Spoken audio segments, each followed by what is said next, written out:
Nah, dasarnya penentuan kapasitas apa adik-adik kemarin?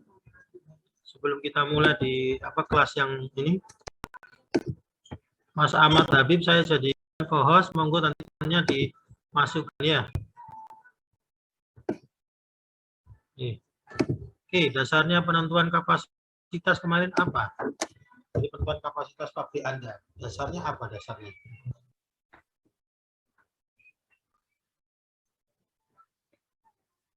Ada yang mau menjawab?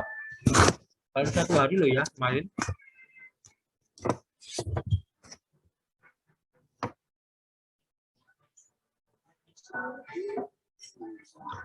Halo adik-adik.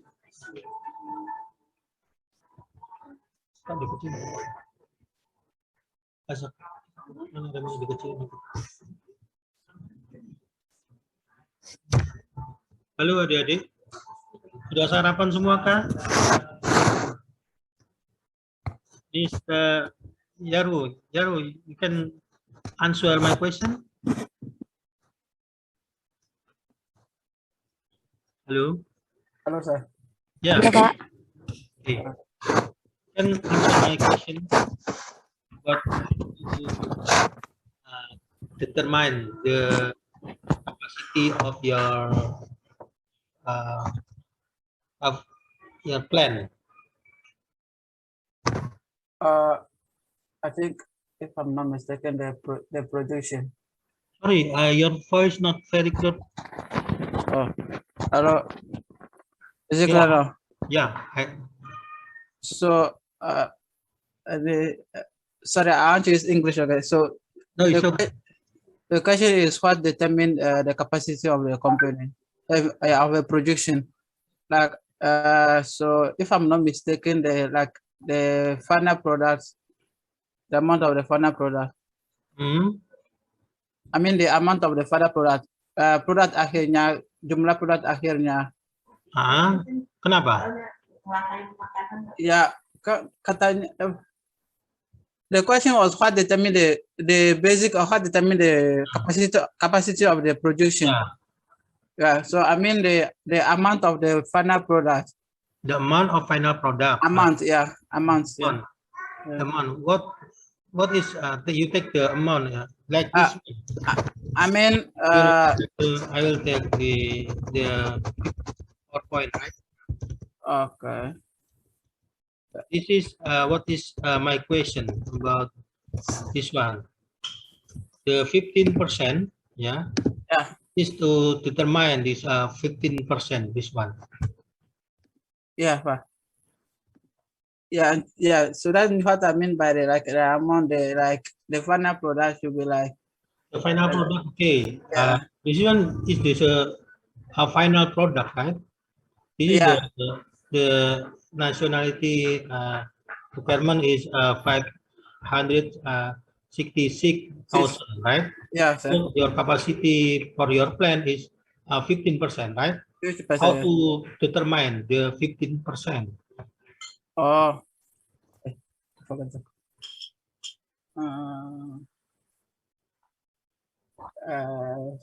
I forget the formula now. I think the 50. I forgot the formula now, sir. Your fixed stock, right? Yeah. Yeah, the fixed. Yeah. I mean, the 50% should be like. Okay, if I'm not mistaken, the percentage from the feed and the product, like, yeah, you find the percentage. That means the product out of the feed over the total feed will give you the percentage. It's enough or not, right? Like that one, right? Yeah. Stock, yeah. Yeah. And the second, what is it? The second, I have 3, right? 3 I explained about to you about how to determine the 15%, right? Yes. The first is the fixed stock, yeah, enough or not. The second. Okay, I kind of forgot it. The rest. Okay, if I become the Jura in your final project, so I must ask about this one, right? Oh Okay. yeah. Yeah, it's okay. 15%. So enough about the feedstock. The second, okay. Terima kasih Mas Yarwo ya. Okay. Arik Andika, monggo, silakan. Saya izin menambahkan, Pak. Iya. Yang satu itu ada kajian potensi dasar seperti data ekspor dan impor, Mhm. sama kebutuhan masa mendatang seperti ada kebijakan pemerintah dan dunia dan lain-lain. Sama tadi ada kapasitas Itu pabrik. kan untuk menentukan kebutuhan nasional, Mas. Iya. Yang untuk menentukan 15%-nya ini loh. Itu yang nilai impor tambah Ya, ini produksi. kan kapasitas ini kan. Oh ya. Iya, enggak, saya tanya yang ini. Ini kan untuk menentukan yang ini, Mas. Kebutuhan nasional tahun 2020. Nah, untuk menentukan yang ini loh. Dari mana?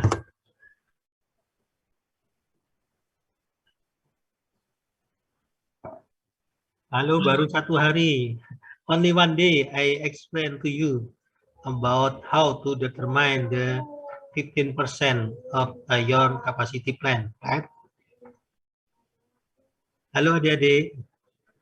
Ada yang mau menjawab? Tadi Yarwo sudah feedstock ya. Apa namanya? Bahan bakunya cukup atau tidak ya dengan capacity. Terus yang kedua, Bahan baku, Pak. sudah bahan baku sudah disebutkan dari Yarwo tadi ya. Investor.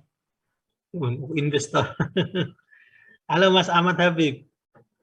Apa Mas Ahmad Habib? Halo adik-adik. Baru 1 hari loh ya. Kalau saya jadi penguji, pasti akan saya lakukan ini ya. Terkait dengan pendistribusian, Pak. Mbak siapa ini? Halo, Mbak siapa? Dian, Pak. Mbak siapa? Dian. Mbak Dian. Pendistribusian maksudnya apa, Mbak? Mudah dijangkau untuk konsumen, terus gampang, distributor juga gampang mencapai ke tempat tersebut, Pak, di pabrik tersebut. Jadi bisa didistribusi dengan mudah dan cepat. Nah, kemarin saya menjelaskan itukah Mbak Dian? Itu nanti ada lagi itu dalam pemilihan lokasi ya. Nah, ini yang menentukan kapasitas pabrik, Mbak. Oversupply kemarin masih ingat adik-adik? Oversupply? Halo? Adik-adik? Halo adik-adik? Yang kemarin saya bilang ini, masih ingat contoh dari metanol ini? Ini? Halo adik-adik? Masih ingatkah? Halo? Yang ini? Sedikit. Nah, sedikit. Baru 1 hari ya. Jadi terjadinya oversupply. Jadi adik-adik menentukan kapasitas 15% ya. Ternyata misalnya kebutuhannya saya bilang yang 1 juta ton ya. Terus kompetitor itu sudah mensuplai 800.000 ton. Kan berarti masih ada 200.000 ya. Nah, 15% itu ternyata setara dengan misalnya 300.000. Masih ingat? Berarti terjadi oversupply 100.000 ton. Masih ingat Kak adik-adik? Masih yang kebanyakan. Jadi kebanyakan. melebihi target. Melebihi apa kebutuhan nasional ya. Nah, itu 100.000 mau dikemanakan barangnya? Ya kan? Halo adik-adik. Nah, itu yang Anda sebagai pabrik baru ya, misalnya jejaringnya masih kurang ya. Terus kemudian harus berhadapan dengan kompetitor yang sudah lama. Ya, kecuali kalau produk Anda itu memiliki added value yang lebih. Misalnya harganya lebih murah ya. Kualitasnya lebih bagus tetapi dengan harga yang sama dengan kompetitor. Tapi itu membutuhkan waktu. Ya, kemarin saya bilang ya. Jadi Anda kayak HP Cina itu masuk ke Indonesia, dia menawarkan harga yang lebih murah, itu butuh waktu untuk diterima pasar ya, tidak langsung serta-merta bisa diterima, paling nggak membutuhkan 2 sampai 5 tahun. Nah, apakah sanggup pabrik Anda bisa berhadapan dengan kompetitor yang selama itu. Itu ya. Terus yang ketiga apa kemarin? Halo? Habis oversupply, kebutuhan bahan baku, terus apa lagi? Adik-adik? Ada 3. Apa lagi adik-adik? Halo? Halo adik-adik?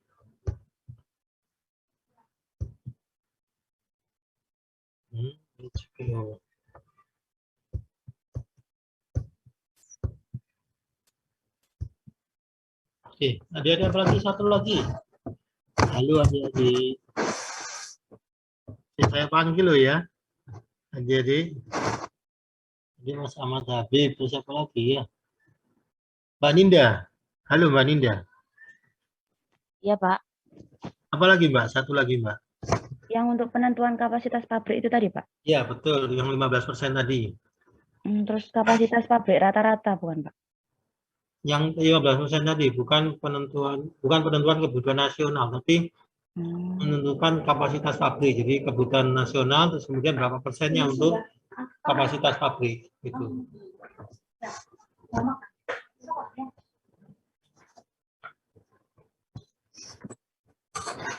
Satu lagi. Oversupply, kebutuhan bahan baku, terus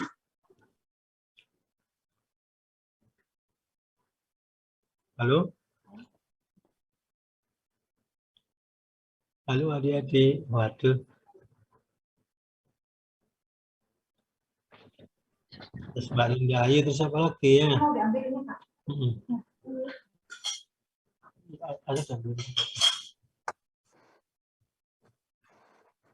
Apa lagi ya tadi ya?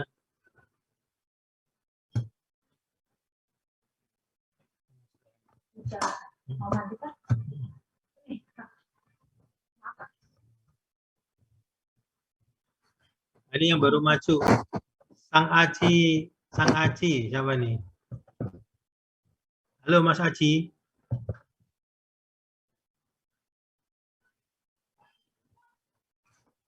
Halo Mas Aci.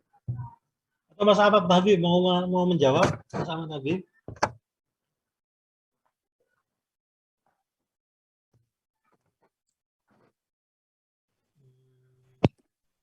Ya, sebentar. Mbak Afifah ada? Mbak Afifah Nur Hamidah. Halo Mbak Afifah Nur Hamidah. Iya, Pak. Ya, apa Mbak? Satu lagi Mbak.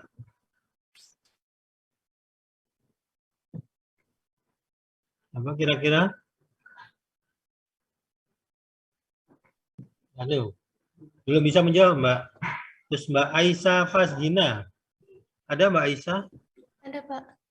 Ya, mau menjawab apa Mbak? Tempat dibangunnya pabriknya, Pak, mungkin. Duh. Ini nanti pemilihan lokasi Mbak. Oke. Mas Alvin Febrianto. Oh iya Pak. Apa Mas?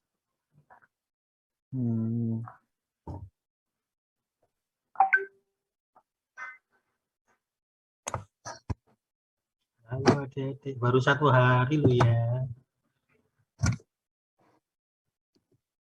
Terus Mas Arik Andika Farsa. Kalian ngabsen ya? Hah? Apa Mas Arik? Indonesia target investor, bukan ya Pak? Nah, target investor apa Mas? Masih Target investor saya nulisnya.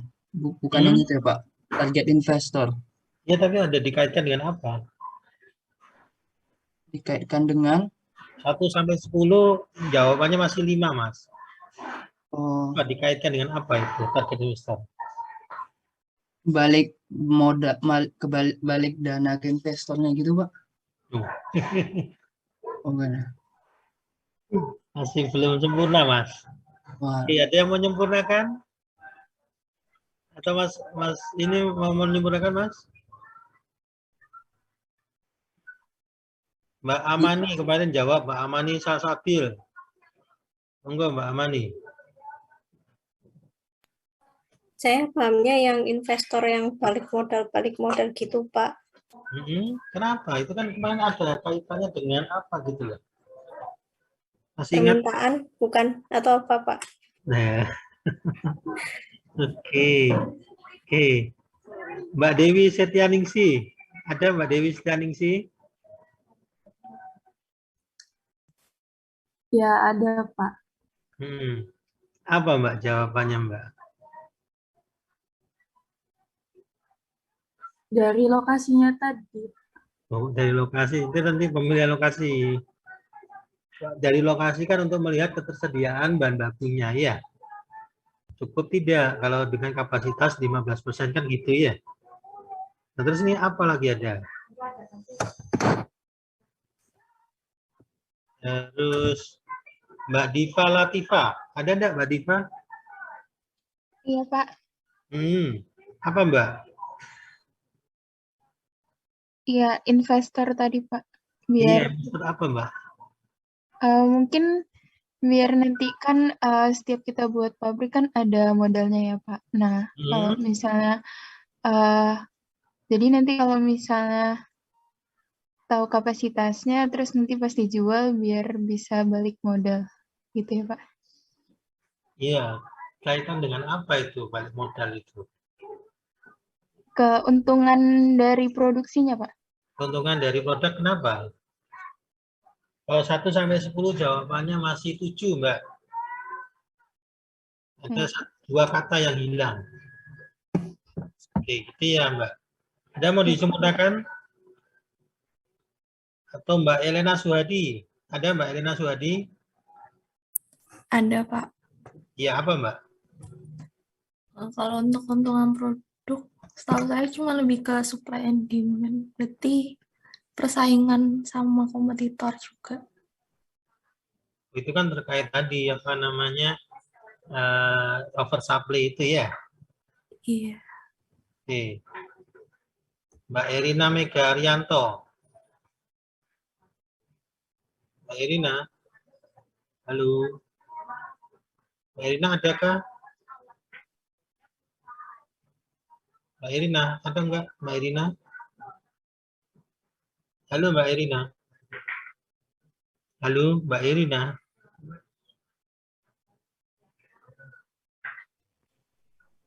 Oke, Mbak Irina masih belum bisa menjawab ya. Mas Fatur Rahman. Ya hadir Pak. Apa? Profit perusahaan Pak, mungkin profit Apa? perusahaan. Profit perusahaan. Profit perusahaan. Kenapa profit perusahaan?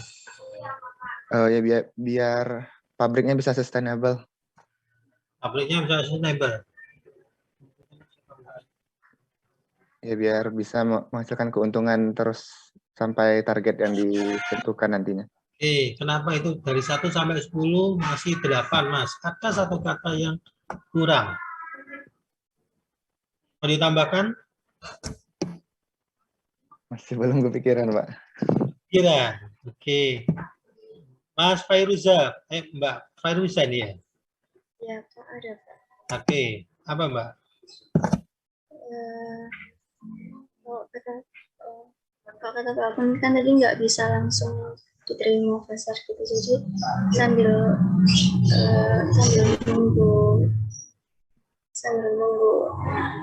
modal itu gimana caranya ya kapasitas yang diproduksi itu bisa memenuhi profit yang dibutuhkan. Ya, kaitan dengan 15% tadi apa, Mbak? Belum ya? Ya. Mbak Mas Fira Rizky Ramadan. Iya, Pak. Oh, Mbak Fira. Oke, Mbak.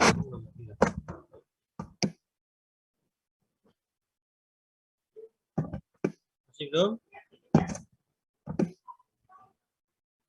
Belum, Mbak Fira? Ada jawaban kah? Beda. Oke. Mbak Asira Larasati. Iya, Pak. Oke. Ada jawaban kah?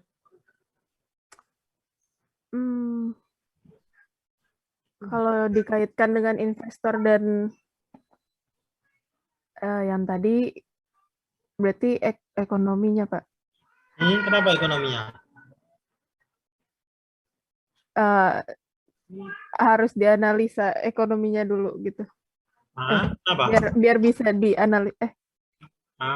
Nggak bisa dianalisa ekonomi untuk apa, Mbak? Ya mulai mengarah ya jawabannya ya, versi 8,5. Kenapa, Mbak? Mbak? Biar nggak tahu, Pak. Loh. Menyerah. Oke. Mbak Mas Muhammad jadi Aminanda. Iya, Pak. Apa, Mas? Terkait dengan investment cost, Pak, mungkin, Pak. Investment kenapa, Mas? Investment cost. Tadi sebetulnya jawaban itu tadi tinggal diarahkan dikit sudah jadi. Kenapa, Pak? Mohon. Jawaban Mbaknya tadi yang sebelumnya itu diarahkan dikit sudah jadi itu. Kembali ke investment cost. Kenapa, Mas, investment cost? Terkait itu ya, Pak, keuntungan tadi, Pak, ekonomi itu ya, Pak. Karena itu sih, Pak, karena mungkin ke arah cross faktornya ya, Pak. Faktor. Ini adik-adik banyak kata mungkin ya. Kalau mungkin itu bahwa adik-adik itu tidak yakin ya. Membuat orang itu ngelihat, oh ini ternyata tidak yakin. Nah, lulusan ITS itu percaya dirinya harus kuat ya. Jadi hilangkan kata mungkin, kelihatannya ya. Kayaknya, nah itu ya, itu coba dihilangkan ya. Itu ya, Mas sama Mbak ya. Terus Mbak Ninyoman Kania. Tadi Pak. Hah? Tadi. Suaranya kok nggak begitu ya? Halo. Kecil sekali Mbak Ninyoman Kania.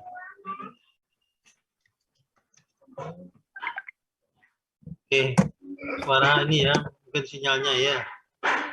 Oke, Mas Richard Christian. Iya, Pak. Halo, apa Mas jawabannya, Mas?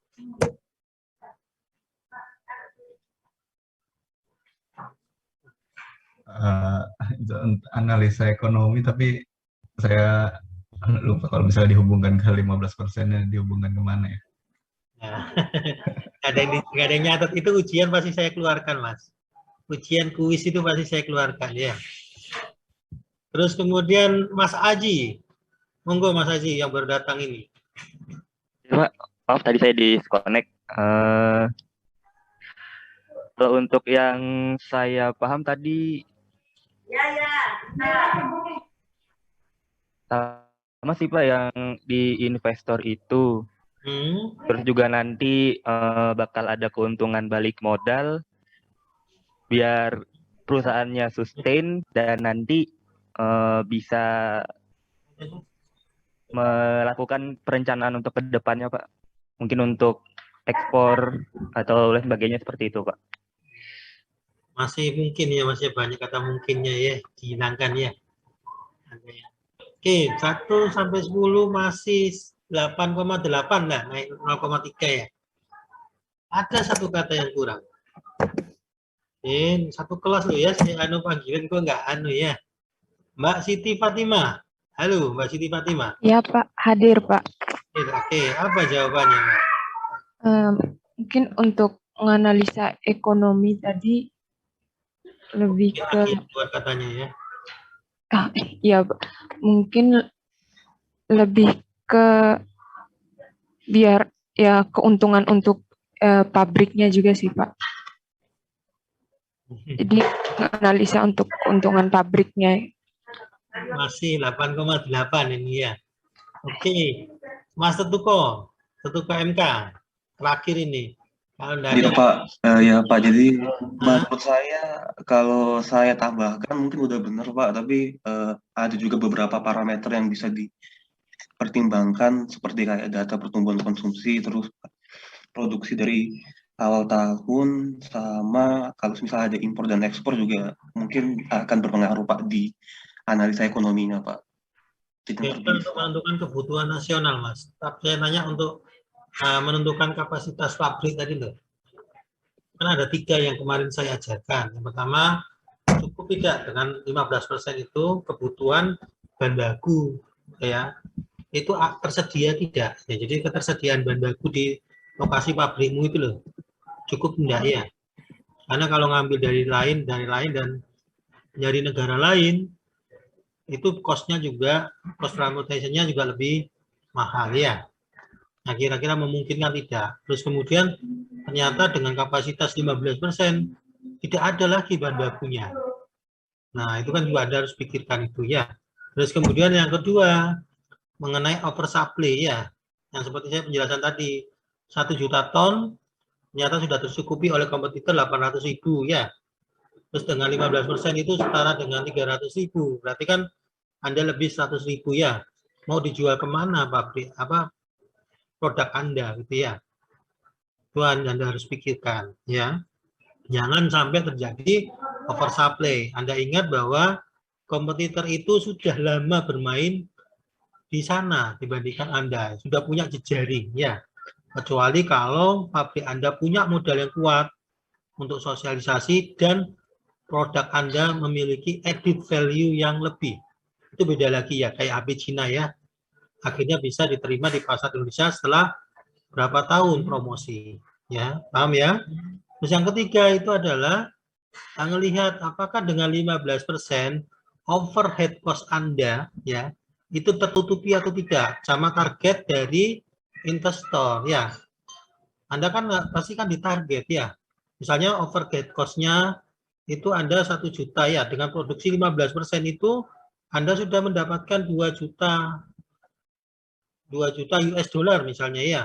Jadi itu sesuai dengan yang ditargetkan investor sama menutup overhead cost Anda. Itu kan kemarin ya. Jelas adik-adik? Halo. Jelas kan? Sudah saya jelaskan ya. Ya itu kan. Nah, itu tolong dianu ya. Anda camkan. Jadi nanti pada saat Anda menentukan kapasitas pabrik itu dasarnya ada dasarnya ya. Jangan sampai nanti ya suka-suka atau melihat dari kompetitor. Nah, kompetitor tuh ingat, apakah nanti desain prosesnya sama dengan Anda? Apakah nanti target investornya sama dengan Anda? Ya, apakah nanti overhead cost-nya sama dengan Anda? Kan belum tentu sama ya. Paham maksud saya? Nah, itu makanya adik-adik melihat di sana. Itu ya. Ada pertanyaan sebelum saya lanjut ke materi selanjutnya? Jelaskah? Pagi-pagi mestinya lebih seger ya adik-adik ya. Bisa menerima materi. Atau penjelasan saya masih kurang jelas adik-adik? Monggo, silakan ditanyakan. Pak, mohon maaf izin bertanya, Pak. Monggo, Mbak. Siapa Mbak? Siapa ini? Ninda, Pak. Mbak Ninda. Oke, monggo Mbak Ninda. Untuk yang terkait overhead cost tadi itu, jadi kalau misal menentukan kapasitas pabrik itu harus untung atau bagaimana ya, Pak? Saya masih kurang. Ya harus untung, Mbak. Sekarang siapa mau mendirikan pabrik rugi, Mbak? Iya, enggak maksud kan overhead cost-nya itu harus tertutupi gitu, Pak ya? Berarti, Pak. Iya, itu jadi kan Anda dalam pabrik itu kan ada namanya biaya produksi ya. Iya. Nah, itu biaya produksi itu harus tertutupi dengan keuntungan produk Anda itu. Yang kedua, ditambah lagi dengan apa? Investor itu pemegang saham itu kan Pak pasti ingin keuntungan ya, uangnya itu apa namanya berlipat ya. Misalnya dia invest 1 juta US dollar, dia mau ya 1,5 juta, 2 juta. Nah itu Anda harus bisa mengelola uang itu, ya mengelola pabrik sehingga bisa membayar biaya-biaya produksi dan investor tersebut. Itu Mbak Nina. Ya Pak ya. Jadi, nah makanya dasarnya Anda menentukan berapa persennya itu melihat itu juga, ya. Dan semua pabrik itu berbeda, ya. Overhead cost-nya, ya biaya-biaya produksi, terus kemudian apa namanya target dari investor itu semuanya berbeda, nggak mungkin sama. Jadi kemarin awal semester kemarin itu ada saya menguji kakak kelas Anda, jawabannya seperti itu. Saya tanya kembali, apakah biaya produksinya sama, apakah prosesnya sama, apakah target konsumennya sama? Tidak bisa menjawab. Ya, boleh seperti itu sebagai istilahnya ada studi banding ya. Tetapi tetap Anda melihat pada proses Anda, ada biaya produksi Anda ya, ada target investor Anda ya, karena itu sangat berbeda dengan kompetitor Anda atau pabrik yang serupa dengan pabrik Anda. Seperti itu ya. Jadi jelas ya? Jelas Pak, terima kasih. Oke. Oke, saya lanjut ke proses seleksi proses ya. Proses selection. Kenapa perlu di proses selection ya? Kira-kira ada mau menjawab kenapa perlu proses selection?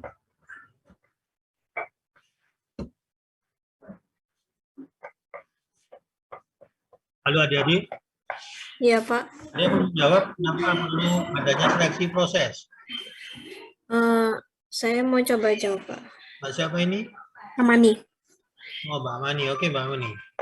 Jadi seleksi proses itu kan namanya juga kita punya target ya, target yang diproduksi berapa, terus habis itu kan berarti kita harus memilih proses yang paling efisien, yang paling hemat, juga paling untung dan ya paling dari semuanya untuk mencapai target itu tadi. Oke, 1 sampai 10 masih 8 Mbak. Kemarin dari sisi ekonomis, teknis, sama lingkungan. Ada satu kata yang kelupaan, apa Mbak kira-kira?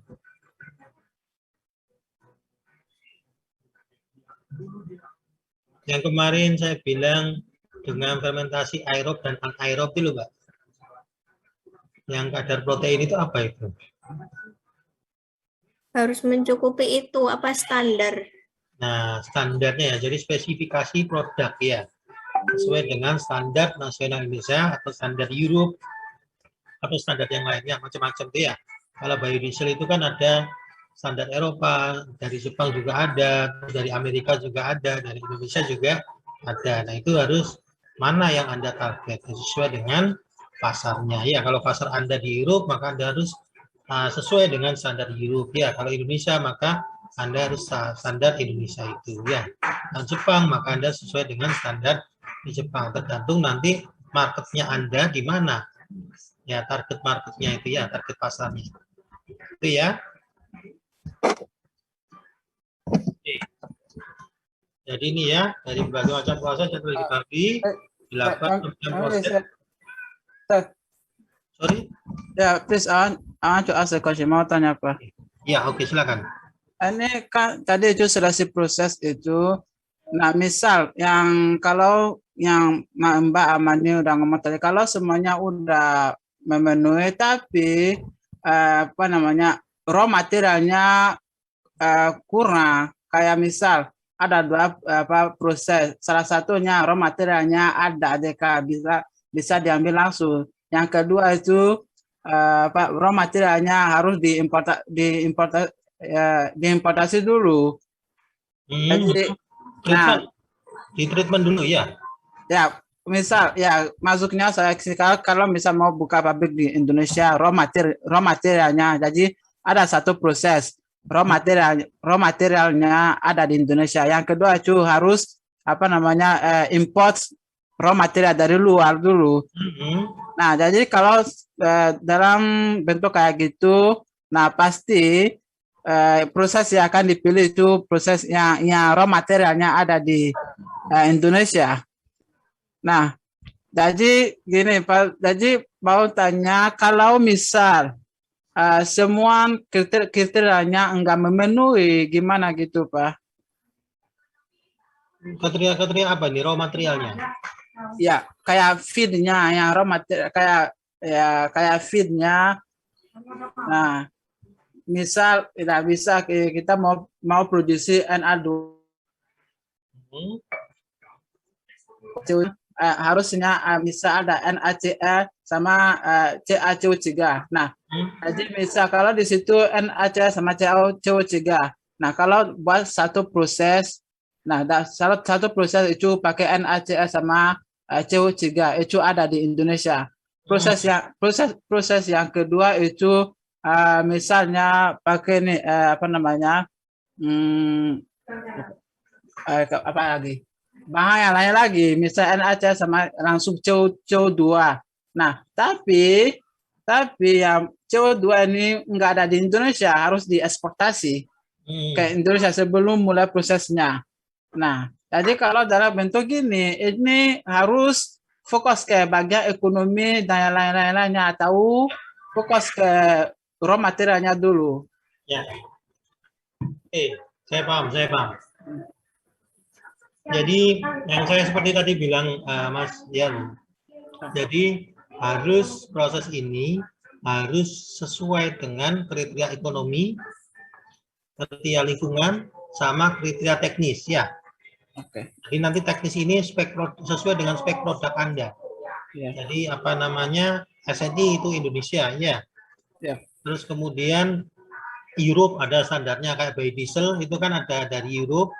Terus kemudian ada dari Jepang, ada dari Amerika sama Indonesia. Tergantung target pasarnya. Itu dari sisi teknis ya. Jadi sesuai sesuai dengan spek produk. Terus kemudian desainnya itu secara teknis visible bisa dilakukan ya.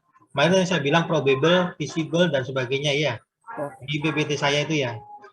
Terus yang dari sisi ekonomis jelas apa namanya yang paling menguntungkan. Jadi cost production-nya itu paling minimal. Ya. Jadi konsumsi energinya juga yang paling minimal. Terus yield-nya juga yang paling optimal. Nah, itu dari sisi ekonomis.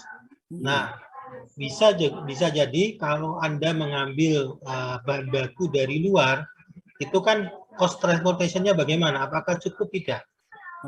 Untuk apa namanya bisa produksi di Indonesia ya, agar nanti harganya itu masuk dengan harga yang ada di yang ada di pasaran ya. Misalnya Anda jual tepung terigu ya. Tepung terigu dengan protein 14% itu harganya kan sekitar sampai 20.000 ya. Nah, itu Anda lihat apakah mengambil bahan baku dari negara lain itu cost transportasi masuk, biaya produksinya itu. Ya, untuk menjadi produk dengan harga 20.000. Nah, yang jelas Bogasari itu mengambil gandum itu dari berbagai negara, ya, dengan sesuai dengan spek mereka. Ya, spesifikasi karena kadang-kadang treatmentnya kadang murah ya, tapi treatmentnya susah. Akhirnya cost production-nya lebih mahal. Nah, mereka punya kriteria bahan baku seperti apa yang bisa mereka proses agar nanti treatmentnya tidak begitu sulit, tidak memakan waktu dan tidak memakan konsumsi energi yang berlebih. Nah, seperti itu. Agar apa? Cost production-nya bisa minimal, seperti itu. Nah, makanya dianalisa transportation cost-nya. Nanti di sini ada namanya tools analitik hierarki proses ya. Jadi memilih proses itu berdasarkan berbagai kriteria. Antara itu kriteria ekonomi, sosial, terus kemudian teknis dan sebagainya seperti itu. Ya, nanti saya jelaskan. Itu Mas ya, Mas Yarwo. Oke, jelas? Ya, Oke ya. Nah, ini yang saya tadi maksudkan bahwa Anda kalau bisa search apa itu analytical process ya, theory of measurement through pairwise comparison. Jadi perbandingan. And release the judgment of expert. Nah, saya ulangi di sini expert ya. Jadi yang sudah bergerak di bidang itu minimal 5 tahun. Ini data kualitatif data kualitatif dikuantitatifkan. Kenapa? Karena expert yang bermain di sini ya. Jadi seorang engineer, ada beberapa orang ngomong, wah ini nggak bagus. Nah, karena kenapa? Yang mengisi bukan seorang expert, sehingga data yang dihasilkan itu bias. Ya, to derive the priority scale, the comparison are made using a scale absolute judgment that represent how much more than one element dominate another element with to respect given attribute. Jadi mana yang lebih penting, mana yang bobotnya lebih besar itu yang paling Bagus. Nah, hierarki proses ini ya, ini semakin valid apabila yang mengisi expert. Yang kemudian yang kedua, jika struktur hierarkinya itu benar-benar menggambarkan proses tersebut. Ya, nah ini saya coba. Nah, seperti ini misalnya ya. Apa namanya? Ini saya bilang tadi struktur hierarki. Nah, di sini ingin memproduksi produksi high fructose syrup. Jadi fructose syrup ini HPS ini diproduksi. Nah, ini ada berbagai proses ya, menggunakan hidrolisa asam enzim dan hidrolisa enzim. Nah, ini melihat dari berbagai aspek. Nah, ini aspek proses, kondisi operasi, aspek ekonomi dan lingkungan. Nah, bayangkan ya, tidak hanya melihat pada teknis saja di sini, proses saja, tetapi di sini melibatkan ekonomi dan lingkungan. Nah, untuk proses ini dia ada kriteria proses ya. Ini ada DE dictose extraction sama reaksi samping ya. Terus aspek kondisi operasi ada tekanan, temperatur, pH. Nah, ini yang menentukan dalam proses pembuatan produksi high fructose syrup. Nah, ini ya. Terus ekonomi itu subkriterianya adalah energi, biaya bahan baku, terus aspek lingkungan itu adalah limbah. Jadi proses ini mana yang dipilih berdasarkan ini. Nah, penentuan ini adik-adik sekalian, itu dasarnya adalah faktor-faktor yang mempengaruhi dalam pembuatan produksi high fructose syrup. Nah, kalau misalnya ada faktor penting yang tidak dimasukkan di sini, maka hasilnya bisa ambigu tadi. Makanya adik-adik harus melakukan preliminary study. Nah, seperti ini ya. Jadi melihat dalam pembuatan sirup tadi dengan hidrolisis asam enzim dan hidrolisis enzim itu melihat pada kondisi operasi. Lihat apakah ini pengaruh enggak. Oh, ternyata hidrolisis asam menggunakan suhu seperti ini 140 sampai 160. Terus kemudian hidrolisis asam enzim 60 sampai 140. Hidrolisis enzim 60 sampai 100. Ini tekanannya ya. pH-nya. Terus kemudian proses dextrose extraction-nya ini apa namanya? Ininya berapa? Kadarnya 30 sampai 50 dan sebagainya ini ya, ekuivalennya, terus reaksi sampingnya ya. Nah, ternyata dua ini adalah tinggi sedangkan ini rendah. Terus ekonominya, biaya bahan baku. Nah, ini nanti yang bisa melihat ini kecil, sedang, besar. Ini adalah expert yang sudah pengalaman di bidang pembuatan tadi, produksi sirup ya, high fructose syrup tadi. Terus kemudian energinya bagaimana, besar-besar. Terus kemudian limbahnya bagaimana. Oh, ini hidrolisis asam karena memakai asam dia besar dan sangat berbahaya. Begitu juga dengan asam enzim. Kalau enzim kecil dan tidak, tetapi masalahnya di sini dia biayanya itu sangat tinggi. Nah, ini ya. Nah, dari berbagai faktor ini, terus kemudian diisi oleh expert perbandingan berpasangan tadi ya. Melihat dari sini. Nah, ini mana kira-kira alternatif proses yang lebih baik ditinjau dari kriteria proses, kondisi operasi, ekonomi, dan lingkungan. Seperti ini ya. Nah, akhirnya dapat hasilnya. Sebentar, sebelum menjelaskan ini, nah ini kita lihat apa namanya, ini ya, analisa. Jadi tadi saya bilang berpasangan, ini adalah bobotnya yang paling tinggi adalah hidrolisis enzim. Dia 0,509, jadi bobotnya yang paling tinggi. Jadi pemilihan proses ini, mana proses yang terpilih itu adalah berdasarkan hidrolisis enzim. Ini ya, dia 0,509, baru kemudian hidrolisis asam enzim dan hidrolisis asam. Nah, kira-kira kriteria apa yang sangat penting dalam pembuatan high fructose syrup? Nah, ini dilihat ya, ada kondisi operasi, proses, ekonomi, dan lingkungan. Nah, ini kita lihat, oh ternyata yang menentukan itu adalah paling penting adalah proses. Itu bobotnya 0,47. Nah, dari proses ini kelihatan mana yang lebih penting. Ternyata dextrose equivalent. Jadi dalam pembuatan high fructose syrup ini, proses ini yang sangat menentukan. Ya, dia dengan apa namanya bobot yang paling tinggi 0,47. Nah, terus kemudian faktor kriteria apa lagi yang menentukan? Ternyata kondisi operasi di mana tekanan ini yang paling penting. Ya, baru setelah itu apa namanya ekonomi dan lingkungan. Nah, kita lihat kembali di sini. Nah, dari preliminary study tadi yang paling penting adalah apa namanya proses ya, bobotnya proses paling tinggi. Nah, itu dengan dextrose ekivalen. Nah, kita lihat, ternyata benar ya. Hidrolisis enzim itu memiliki kadar dextrose ekivalennya 95 sampai 98%, lebih besar daripada hidrolisis asam enzim dan asam. Itu secara apa namanya menganalisa dari data yang dihasilkan oleh HAP. Nah, terus kemudian tadi setelah itu tekanan. Nah, kita lihat bahwa tekanan dari hidrolisis enzim itu adalah 1 atm dibandingkan dengan asam enzim 1,3 dan hidrolisis asam 3, gitu ya. Nah, kita lihat dari proses. Tadi yang bobotnya paling tinggi adalah segala kondisi yang berkaitan, nah ini definisinya tadi ya, aspek proses, kondisi yang berkaitan dengan hasil atau produksi dan kualitas produk.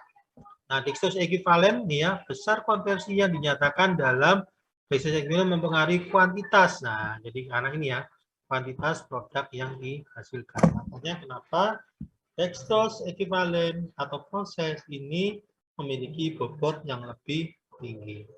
Oke. Nah, di sini ada pertanyaan adik-adik. Jelaskan. Pak, izin bertanya. Oh, Amani dulu deh, Pak. Amani dulu aja. Oh enggak, itu Sang Haji dulu aja, Pak. Mas dulu, Mas Haji, monggo Mas Haji. Oke, jadi izin bertanya, Pak. Untuk yang penentuan persentase aspek ini, saya masih bingung gimana ya, Pak? Kenapa bisa 47% dan sebagainya gitu-gitu, Pak? Saya masih bingung yang di bagian situ. Oke, nanti Anda buka expert choice ya. Jadi apa namanya di sini adalah ada expert choice. Terus kemudian Anda apa namanya cari di YouTube bagaimana menganalisa expert choice ya. Udah banyak Mas di YouTube Mas. Ya. Nanti di cara mengisi expert choice ya. Anda coba apa namanya nanti isi nanti perbandingan comparison apa namanya misalnya ini ya, aspek proses dibandingkan kondisi, ini kan ada 1 sampai 8 ya, dimana kalau Anda misalnya ngisi 7 berarti aspek proses 7 kali lebih penting dibandingkan dengan kondisi operasi. Begitu juga aspek proses dengan ekonomi, misalnya Anda isi 5 berarti aspek proses 5 kali lebih penting daripada aspek ekonomi. Terus kemudian aspek proses dibandingkan dengan aspek lingkungan, misalnya Anda 2, berarti aspek proses 2 kali lebih penting daripada aspek lingkungan. Nah, itu Anda isi semua, begitu juga dengan subkriteria, nanti akan keluar data-data seperti ini. Nah, ini ya, ini akan keluar, langsung bobotnya berdasarkan expert choice ya. Jadi akan keluar setelah Anda mengisi tadi perbandingan berpasangan 1, 3, 5, dan sebagainya. Tapi yang jelas Anda harus lihat, nah ini inkonsistensi rasionya ya. Kalau ini lebih besar dari 10%, maka datamu tidak valid. Berarti ada sesuatu yang kurang di situ. Ada sesuatu pengisian yang saling berbanding terbalik. Ya.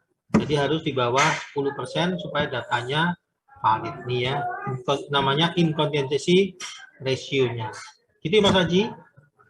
Jelas Mas Haji? Jelas Pak, saya ingin tanya sedikit lagi Pak.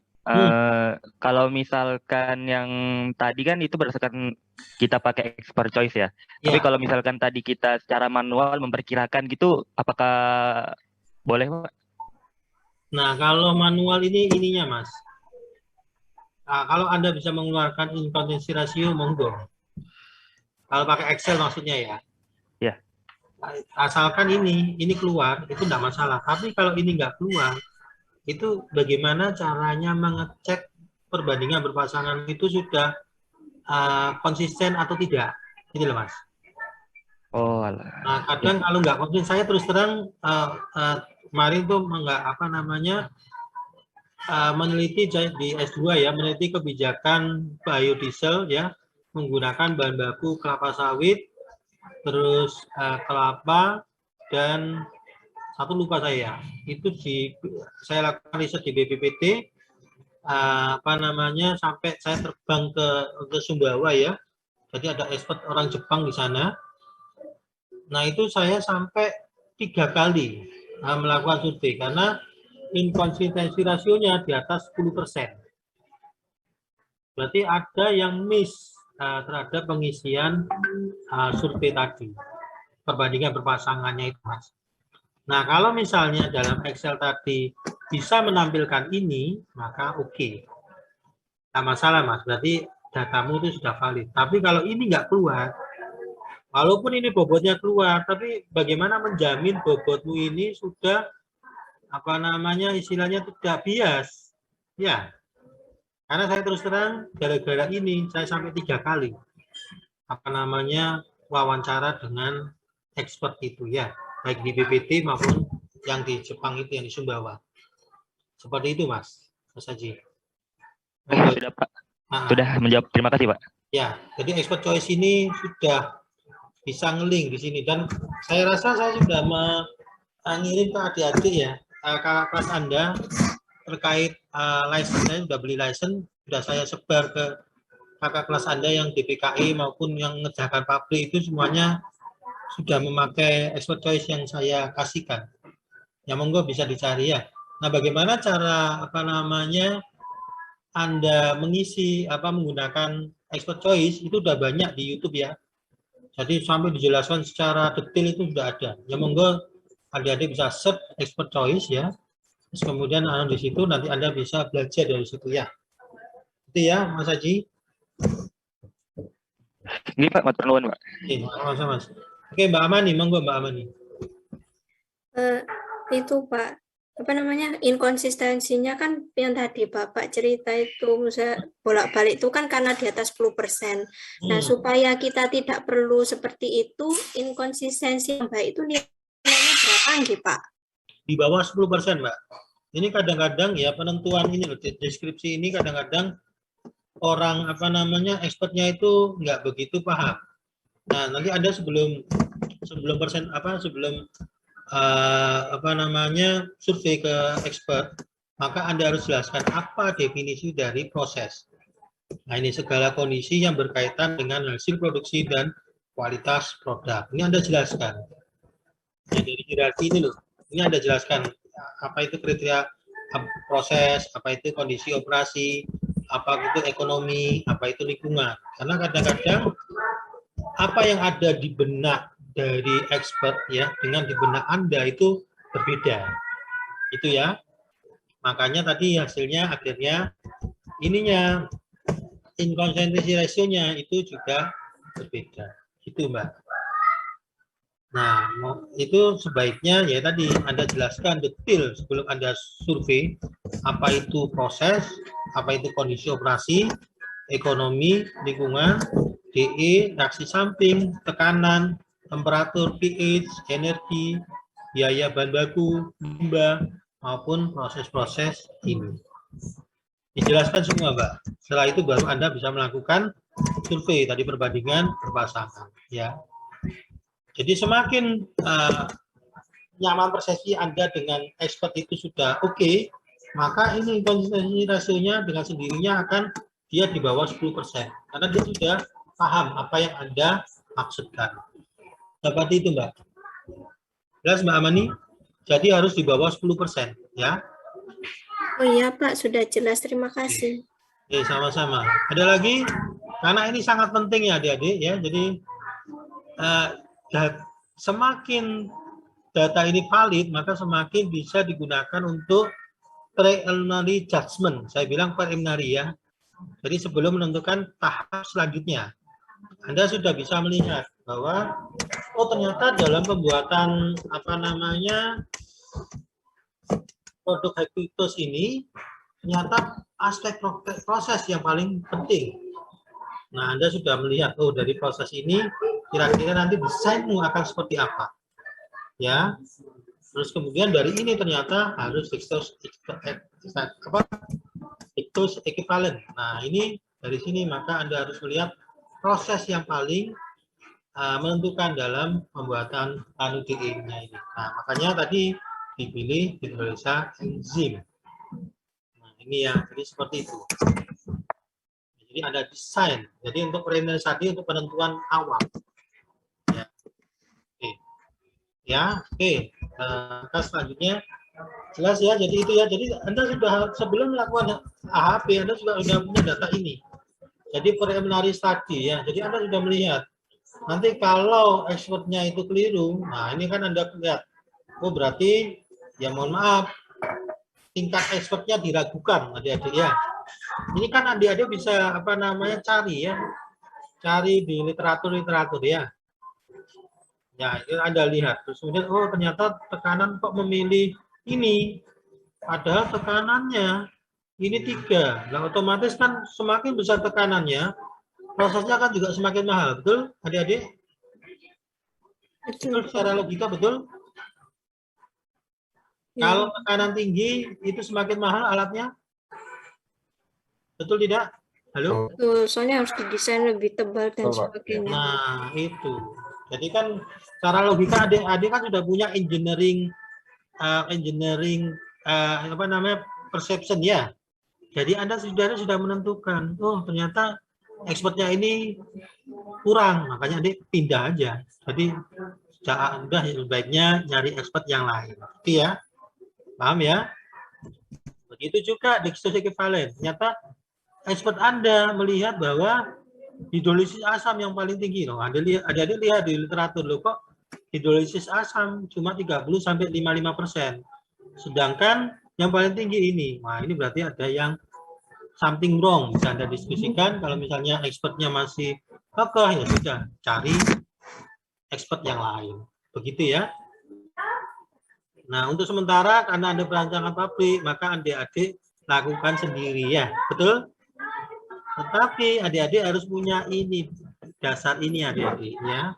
Jadi paling tidak adik-adik mengisi ini tidak ngawur ya.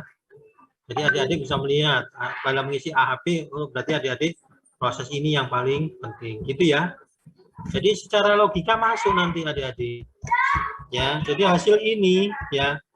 Hasil ini itu adik-adik apa namanya? Jadi secara engineering itu tidak berbeda ya. Jadi di sini proses oke, betul ya. Karena dari proses pembuatan high fructose itu ternyata yang paling penting adalah di dextrose equivalennya. Oke, betul. Ya. Begitu. Oke. Masuk adik-adik. Ada pertanyaan lagi? Berarti sudah jelas ya? Iya, Mas. Mas siapa ini? Oke, Mas Ahmad Habib.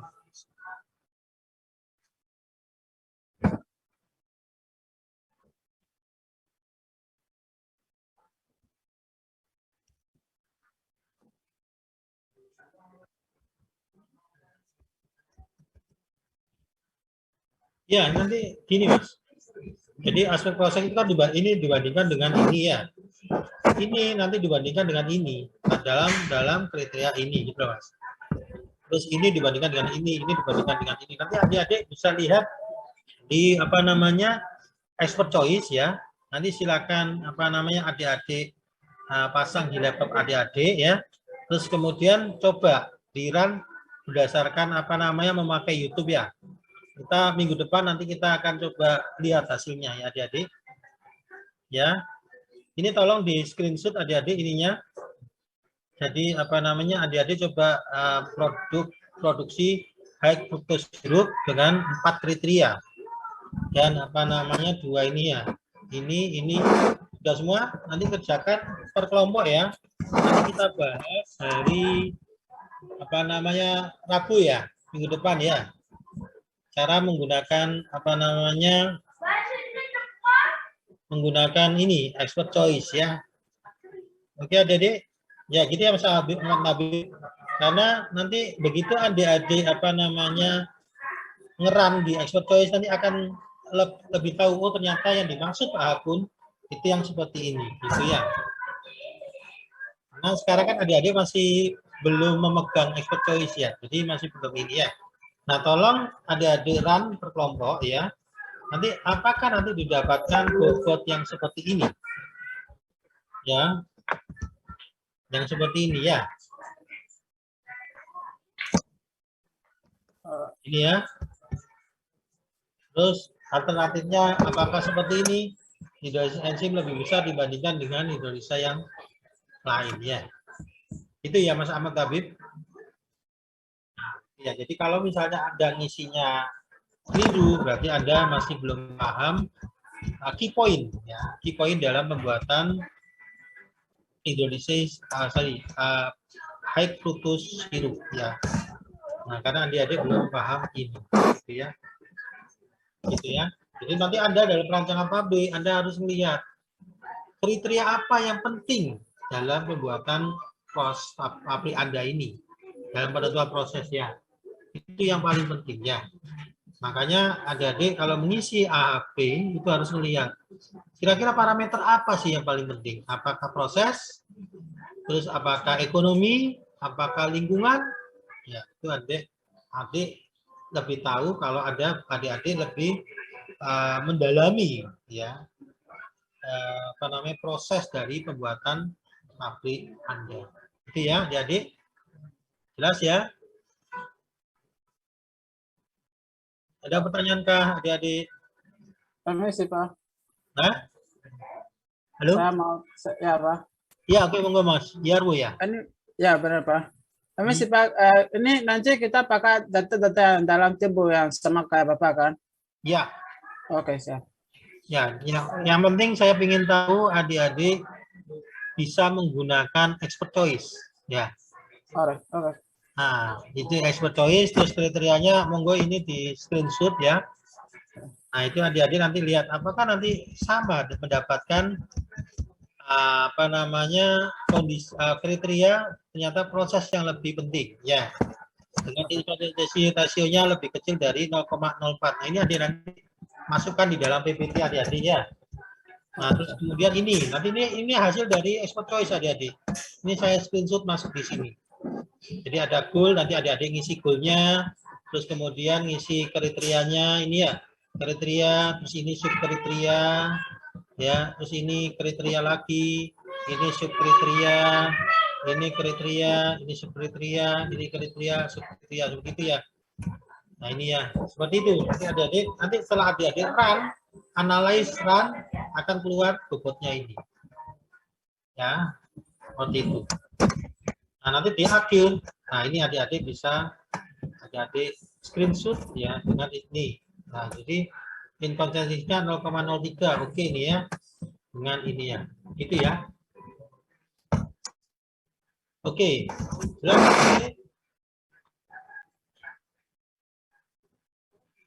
Ada pertanyaan? Nah, nanti adik-adik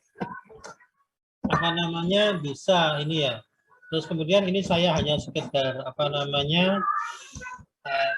untuk minggu depan ya. Jadi pemilihan lokasi ya ini kenapa sangat penting adik-adik karena mengingat supaya pabrik adik-adik lebih efisien, lebih efektif ya. Karena pemilihan lokasi ini sangat penting terhadap cost production yang muncul. Nah, nanti ada dua parameter utama ya. Apakah nanti pabrik yang Anda dirikan based on raw material ya atau based on the konsumen, mendekati konsumen atau mendekati bahan baku. Pabrik yang mendekati bahan baku adalah misalnya pabrik pengolahan minyak bumi, pabrik semen ya.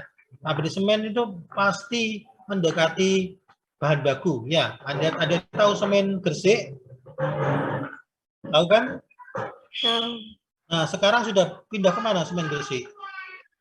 Nah, kenapa kok pindah? Nah, karena batu kapurnya habis ya. Adik-adik lihat gunung kapur di Gresik itu sudah hilang ya gara-gara semen Gresik ya. Akhirnya pindah jadi semen Tuban ya. Bukan Gresik lagi, tetapi semen Tuban ya. Karena lokasinya sudah pindah ke Tuban. Ya, kenapa kok pindah ke Tuban? Kenapa kok tidak di Gresik saja, ambil bahan baku di Tuban? Kira-kira kenapa? Lokasi, transportasi jauh, manajemennya. Nah, bukan hanya transportasi jauh, secara teknis bagaimana? Kalau ngambil bahan baku terlalu jauh, apa dampaknya?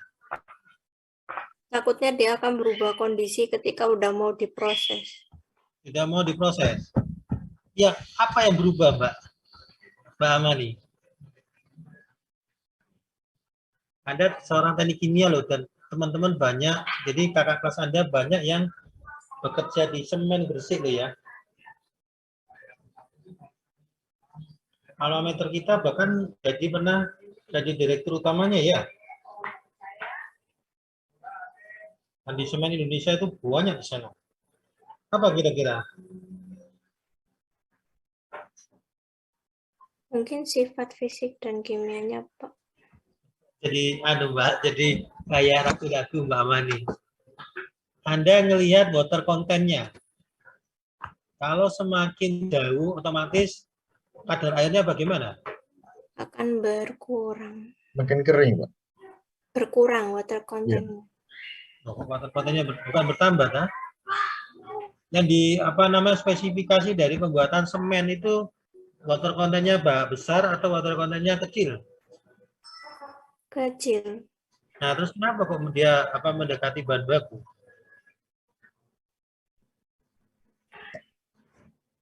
Anda biarkan lama, bukan lama di matahari loh ya, kalau dijemur di matahari pasti kadar airnya kecil, tapi kalau dalam perjalanan itu bagaimana ngangkutnya itu? Water content-nya naik atau kecil? Naik. Itu ya, makanya kenapa semen itu pasti mendekati bahan baku supaya kadar airnya itu bisa dikurangi sehingga pada saat treatment itu tidak terlalu lama. Karena kalau untuk menghilangkan kadar air itu butuh konsumsi energi yang berlebih. Nah, otomatis cost production-nya akan naik. Itu baru dari sisi water content ya, belum dari sisi yang lain. Nah, makanya kenapa pabrik semen itu mendekati bahan baku daripada mendekati konsumennya. Gitu ya. Tuh ya. Oke. Nah, terus kalau pabrik yang mendekati konsumen, pabrik apa?